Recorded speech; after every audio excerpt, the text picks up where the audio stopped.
요한복음 1장 14절에서 18절 말씀입니다.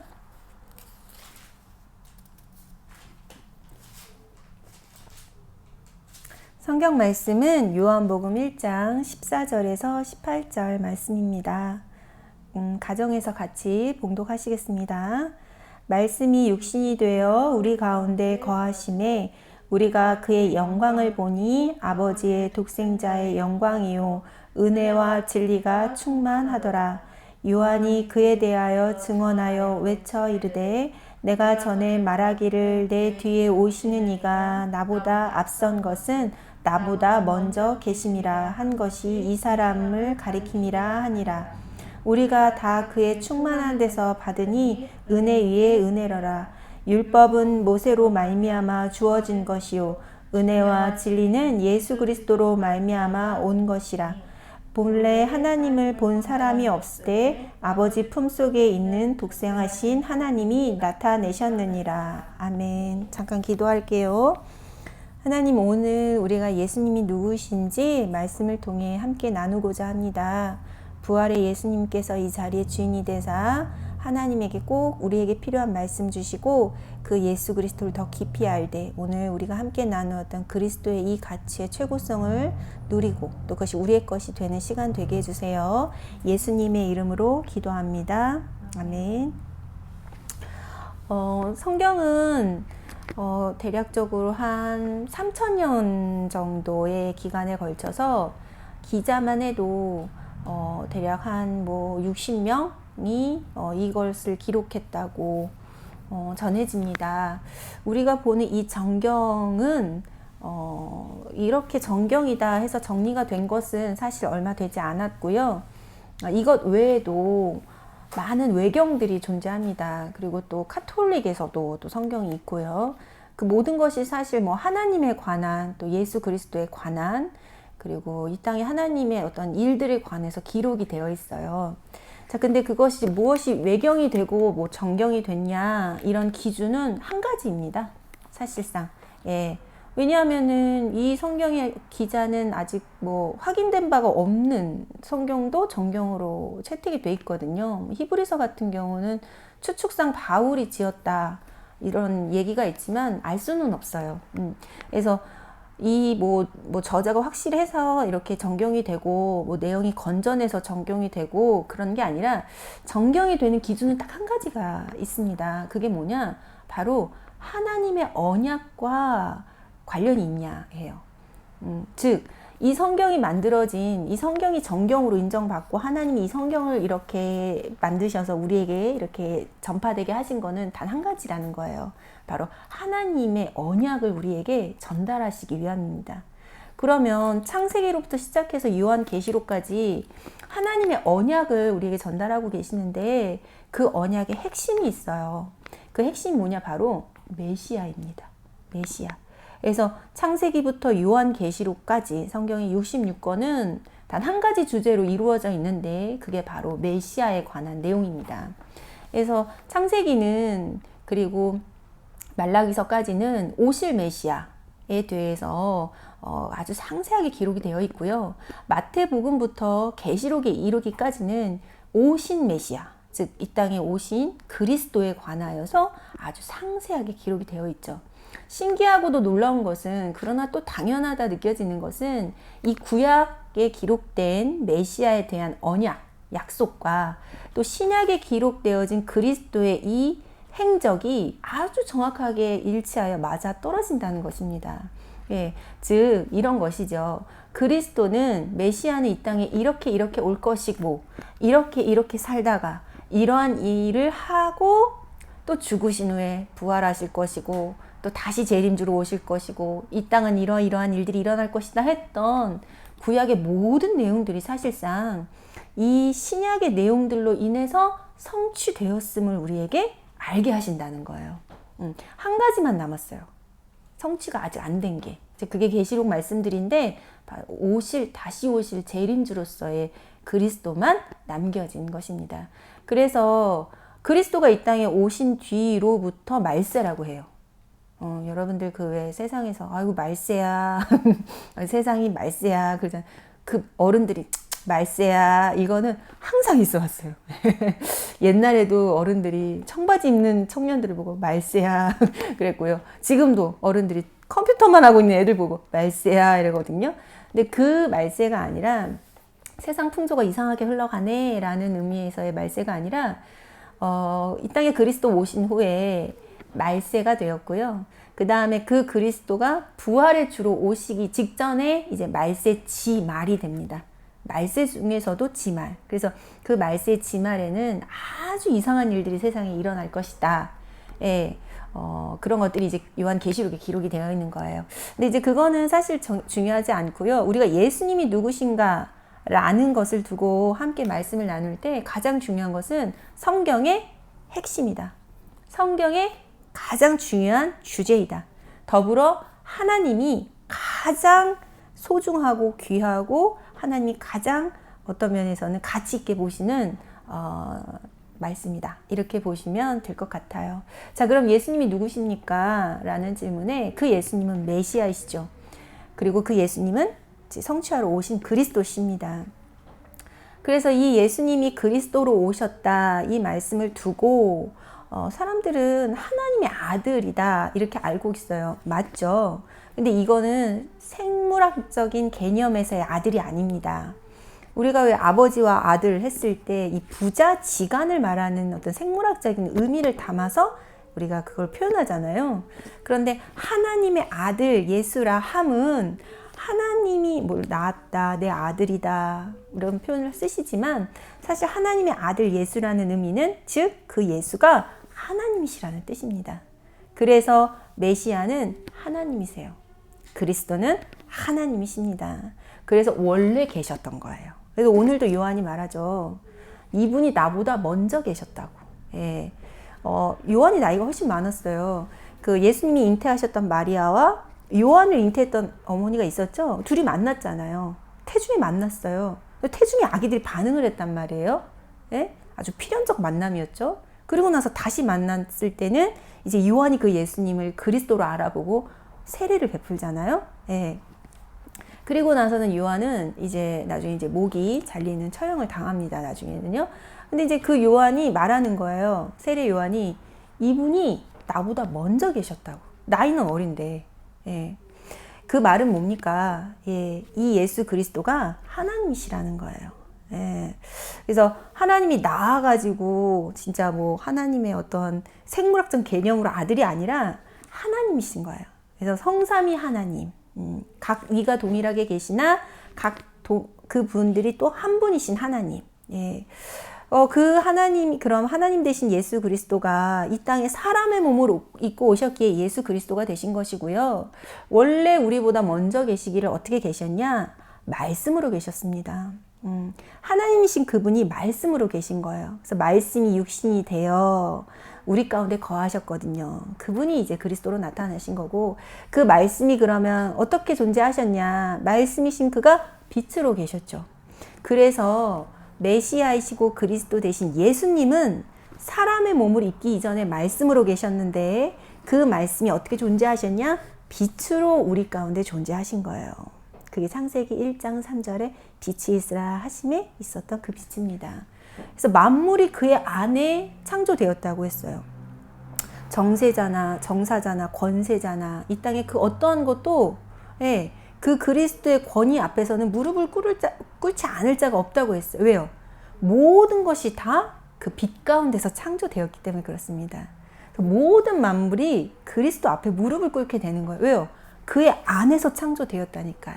예. 그래서 그 빛이신 분이 빛 가운데서 우리 함께 하시다 우리가 그 빛을 떠나는 사건이 발생했죠. 그 사건이 창세기 3장 사건입니다. 그 빛을 떠난 우리가 하나님 떠나 범죄하여 사단의 나라에 그리고 그 영이 죽은 영이 상태가 되었지요. 그때 또 하나님이 말씀을 주십니다. 우리에게 그리스도를 주신 거예요. 그게 바로 여자의 후손 나타나 뱀의 머리를 상하게 하시겠다 하신 약속이에요. 그래서 이 창세기 3장 15절 자체가 그리스도시고요. 거기에 나타난 예표된 여자의 후손 이분이 이제 성취되실 분도 그리스도라는 뜻입니다. 자, 그분이 계속 구약시대에 예표되어집니다. 예, 너는 네 생명을 보존하기 위해 방주를 지어라. 이 말씀으로 우리와 함께 하시고 또 희생 제사를 드리러 사흘길쯤 가도록 허락하소서 하라신 이 말씀도 그리고 이사야서의 7장 14절에 보면은 친히 우리에게 징조를 주사 말씀하시되요 보라 처녀가 잉타하여 아들을 낳으리니 그 이름을 임마누엘이라 하리라 하신 이 말씀으로 우리와 함께 하신 거예요. 그래서 그 당시는 완성되지 않았기 때문에 이 말씀으로 우리가 그리스도와 함께함을 누린 것이죠. 이 말씀으로 우리가 예수님을 알 수 있었던 거예요. 그분이 오신 거예요. 이게 얼마나 감격스럽고 놀랍고도 정말 신비스러우며 아름다운 일입니까? 정말 감동적인 일이죠. 예. 몇천 년 동안 하나님이 약속만 하신 거예요. 그리고 그 약속을 계속 구체화하셨고 자세히 설명하셨고 보다 우리가 이해하기 쉽도록 쉽게 우리에게 접근하게 하셨죠. 그리고 이제 따단 하고 오신 분이 바로 목수의 아들로 태어나신 예수 그리스도이십니다. 진짜 사람의 형체를 갖고 오신 것이죠. 근데 그분은 남자와 여자가 결혼을 해서 태어난 분이 아니다. 마태복음에 기록되어 있어요.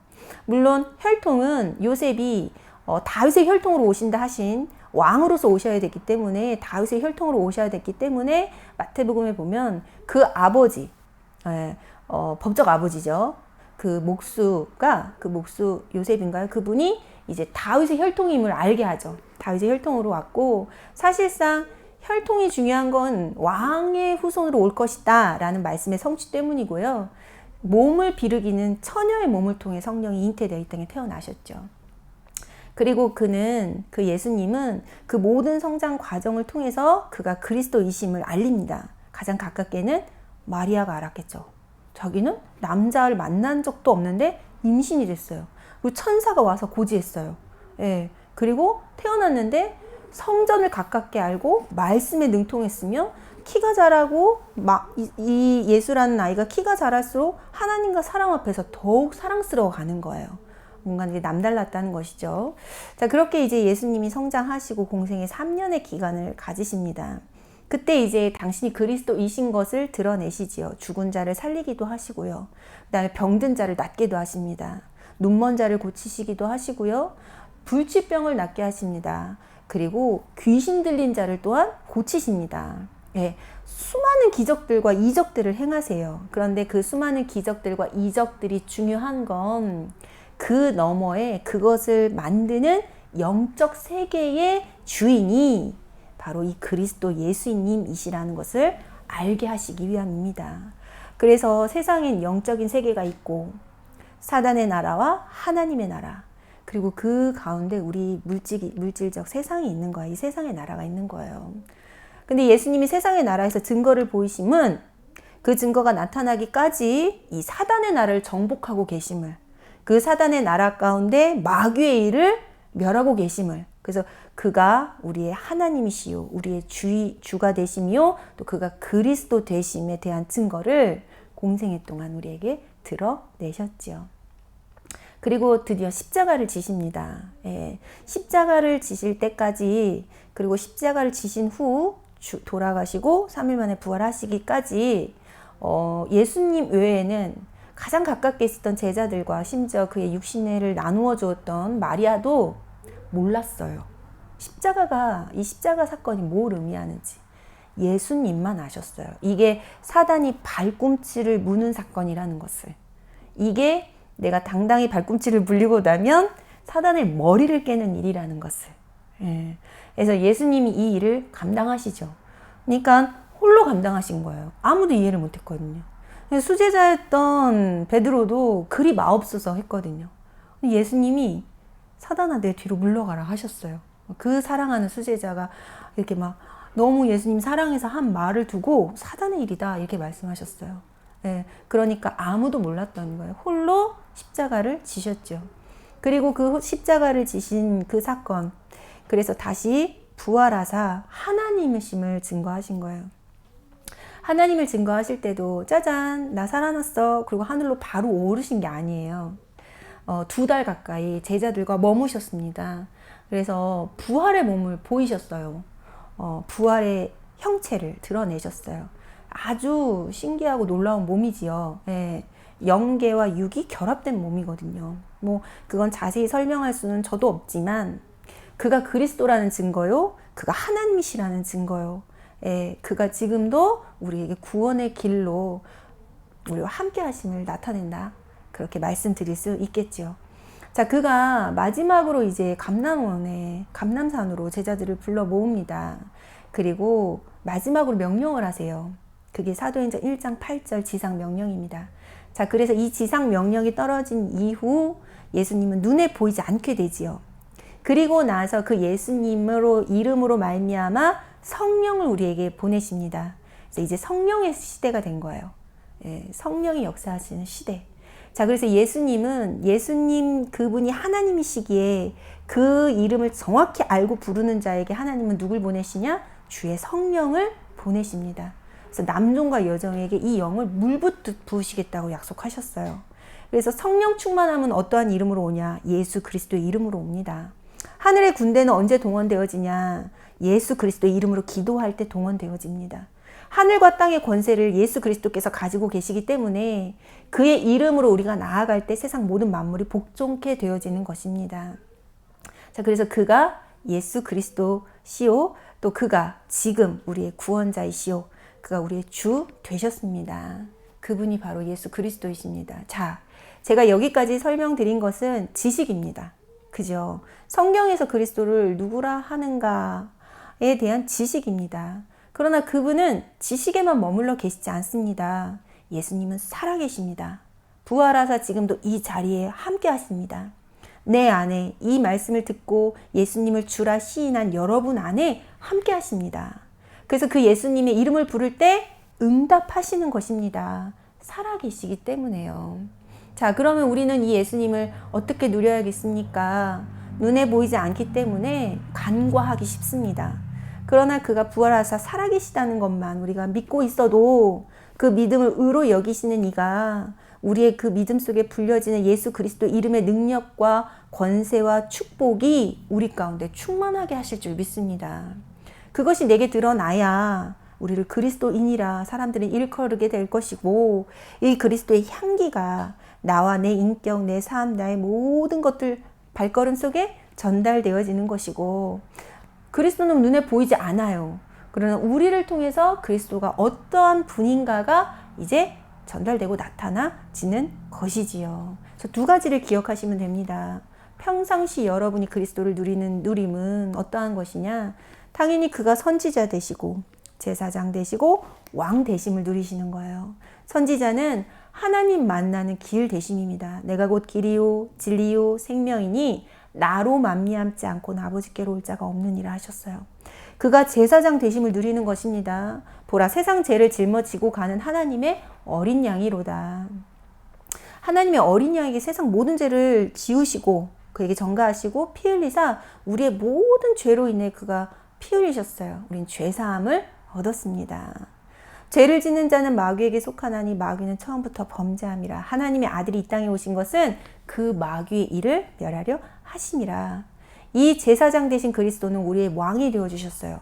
우리를 다스리기도 하시고 또 우리를 끊임없이 속이는 그 사단의 일을 정복하는 일을 하고 계십니다. 그래서 우리는 선지자, 제사장, 왕 대신 예수 그리스도를 날마다 누리는 겁니다. 방법은 무엇입니까? 예배요, 기도요, 말씀입니다. 그걸 통해 우리는 누릴 수 있지요. 그럼 부활의 예수는 아까도 말씀드렸듯이 살아계시기 때문에 응답하십니다. 자, 두 번째, 이 예수 그리스도를 우리가 어떻게 누리냐? 문제가 올 때 누릴 수 있습니다. 이 문제가 올 때 누리는 그리스도의 특성은 그 그리스도의 당위성과 절대성과 최고성입니다. 예. 평상시 누리는 그리스도는 우리가 예배와 말씀과 기도를 통해서 부활의 살아계신 예수님이기 때문에 이름 부를 때 그 응답하신다고 했어요. 자, 그러나 문제가 왔을 때는 다른 내용이에요. 문제가 왔을 때는 아주 중요한 부분을 누릴 수 있어요. 그게 뭐냐? 우리가 오늘도 강단에서 들었던 그 문제 속에 그리스도가 답이 되는 것입니다. 우리가 예수 그리스도를 어떻게 말씀하냐? 다 이루었다 하셨기에 모든 문제 해결자라고 믿습니다. 이 말은 근본적으로 우리에게 와 있는 모든 인생사의 문제들을, 갈등들, 어려움들 있잖아요. 그것이 하나님 떠난 데서 왔기에 하나님만 다시 만나면 그 문제의 근본이 치유가 되어서 이제는 그 문제가 더 이상 문제가 아니다 라는 의미에서의 또 맞는 말이고요. 실제 우리가 세상 살면서 겪는 많은 문제들이 답이 실제 그리스도이십니다. 그래서 다 이루었다 하시는 거예요. 그리고 모든 문제 해결자 예수 그리스도라고 말하는 겁니다.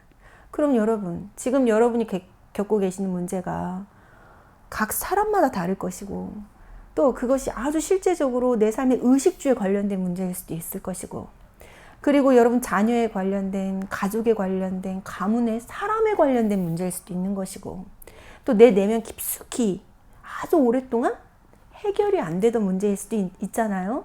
근데 어떻게 그 많고 다양한 문제의 답이 그리스도다 말하는 것입니까? 아까도 말씀드렸듯이 여러분, 우리는 하나님 자녀 되었을 때 모든 문제 끝났어요. 그 근본 문제가 해결됐죠. 근데 이제 파생되어지는 문제는 뭐냐? 더 이상 문제가 아니라 함은 이 문제가 이제는 문제가 안 되게 하시는 하나님의 의가 우리에게 있는 거예요. 이 문제를 두고 이제 하나님의 계획만 남아있는 거예요. 그 계획이 뭐냐? 예수 그리스도의 최고성을 알게 하심입니다. 그래서 그 문제에 그리스도가 답이 되게 하심을 알게 하시려고 문제인 것처럼 남겨두신 거예요.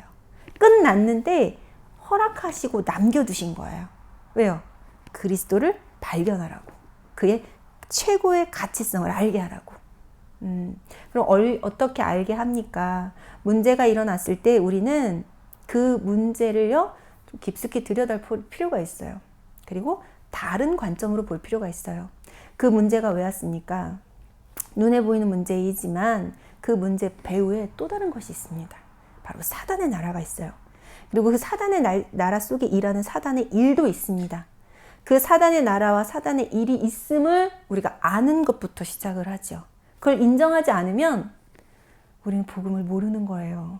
그때는 복음을 들어야 돼요. 복음은 무엇을 말합니까? 사단이 있음을 말하는 거예요. 그 사단에서 빠져나와 하나님 자녀가 되는 게 복음이거든요.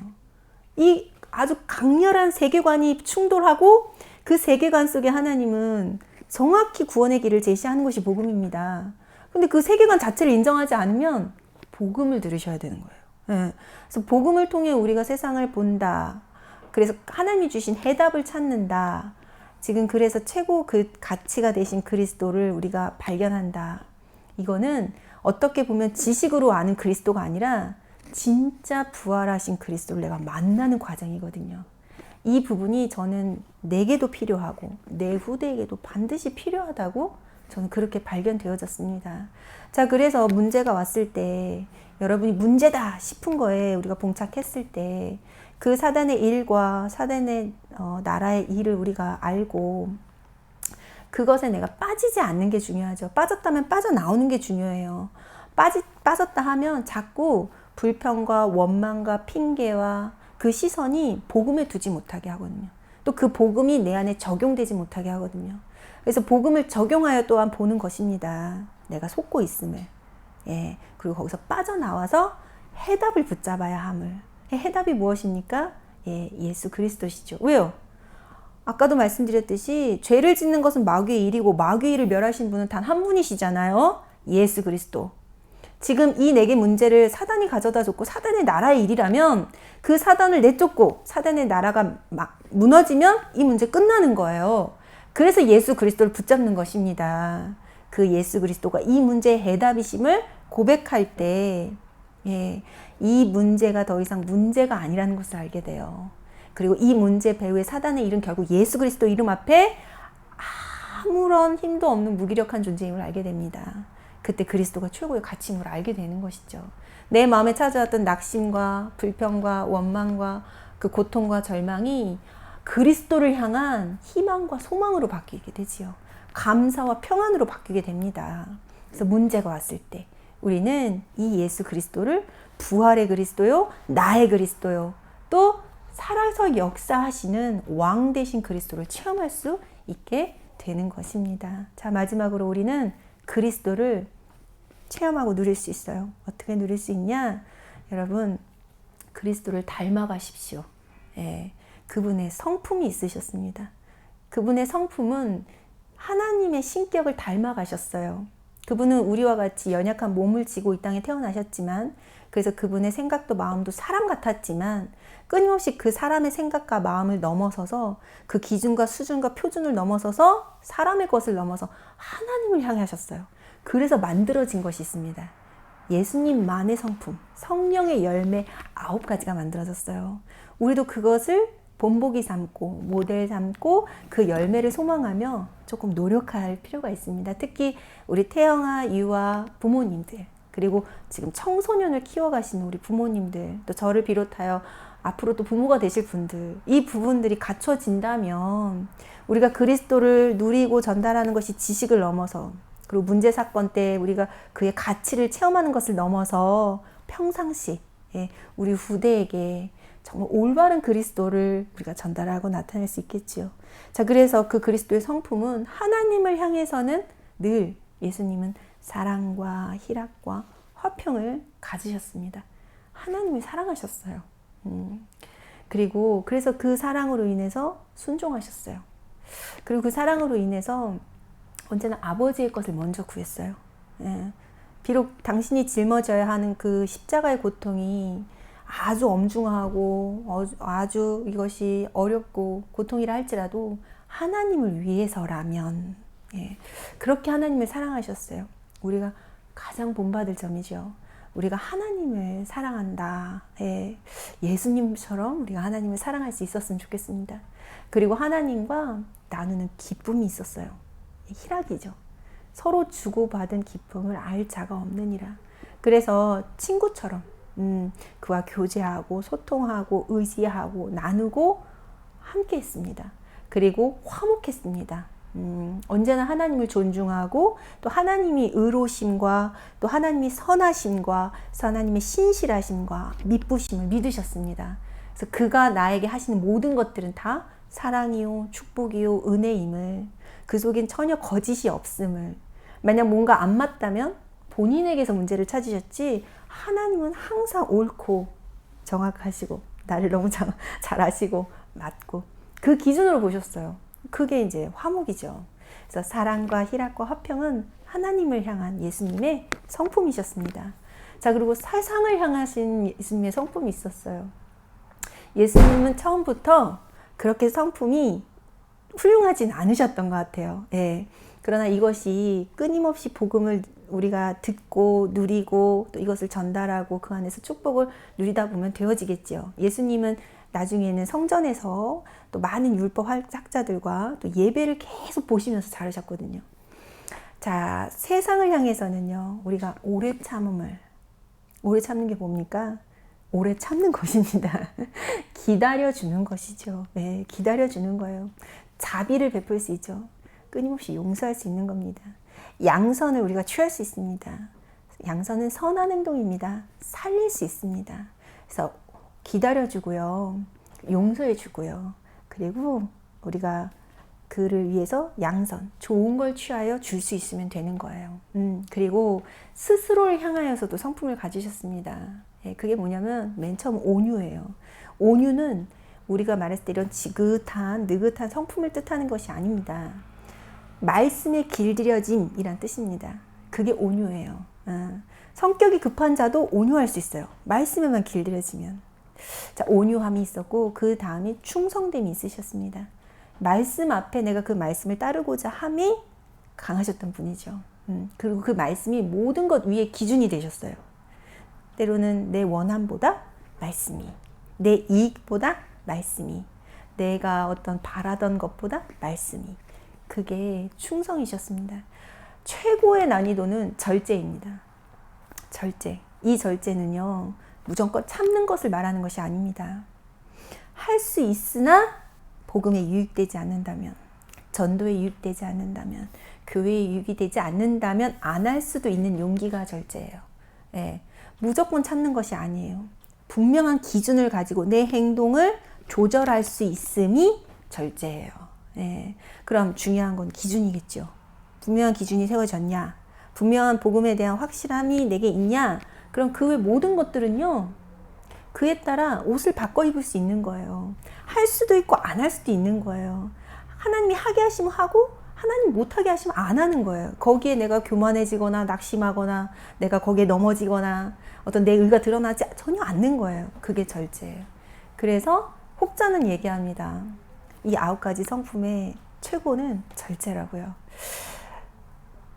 우리 모든 태영아부, 유아부 식구들, 또 우리 부모님들, 예수님이 누구신가 오늘 이 자리에서 다는 말씀드릴 수 없겠죠. 우리가 아마 죽을 때까지 알 수 없는 것이 예수님이 어떠한 분인가일 거예요. 분명 이 흐름 속에, 시간표 속에 우리가 알아야 하는 예수님은 그가 이 땅에 오셔서 하신 그리스도의 직분에 선지자, 제사장, 왕 되신 이시오.